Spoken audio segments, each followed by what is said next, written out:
King Charles III has appeared to circumnavigate Prime Minister Rishi Sunak through his hosting of a special COP27 reception at Buckingham Palace, a royal commentator has claimed. The monarch welcomed invitees to the palace ahead of the COP27 UN climate change conference kicking off in Egypt on Sunday. Former Prime Minister Liz Truss had requested that the sovereign not attend the conference, and that her successor had maintained that belief, Downing Street confirmed. Number 10 said last month it was not the right occasion for the monarch to make the trip. King Charles is well known for his vocal campaigning on climate issues, and a source had previously told The Times the monarch was champing at the bit to attend the conference.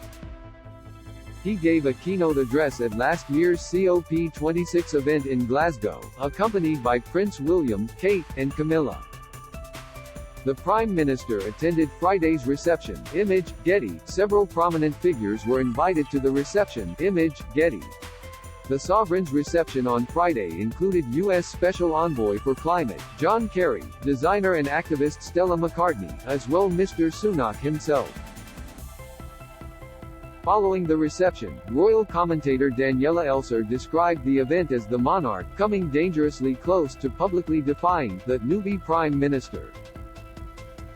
Writing in the New Zealand Herald, she called Friday's address to gathered NGOs, politicians and activists a crafty choice that suggests the sovereign seemingly decided to circumnavigate Sunak by bringing much of the climate meeting to him.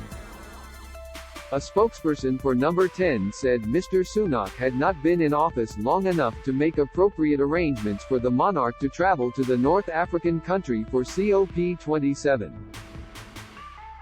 Read more. PM gives UK extra bank holiday day to mark Charles' coronation. Charles gave a speech at COP26 in Glasgow. Image, Getty.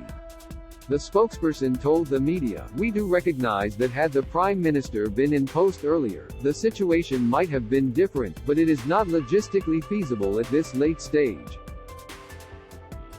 They added that both the Palace and Downing Street were in unanimous agreement that the King would not travel to Sharm el-Sheikh. Mr. Sunak changed his mind last minute earlier this week on his own attendance at COP26. He previously said pressing issues at home prevented him from making the trip.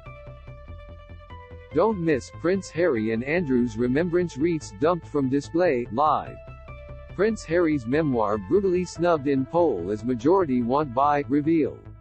Should Prince Harry scrap his memoir? Poll, vote. Mr. Sunak addressed those gathered at the palace. Image, Getty. The summit has been billed as a watershed moment featuring more than 120 global leaders. Former Prime Minister Boris Johnson, who was in Number 10 for the previous conference, said he would be attending the conference at the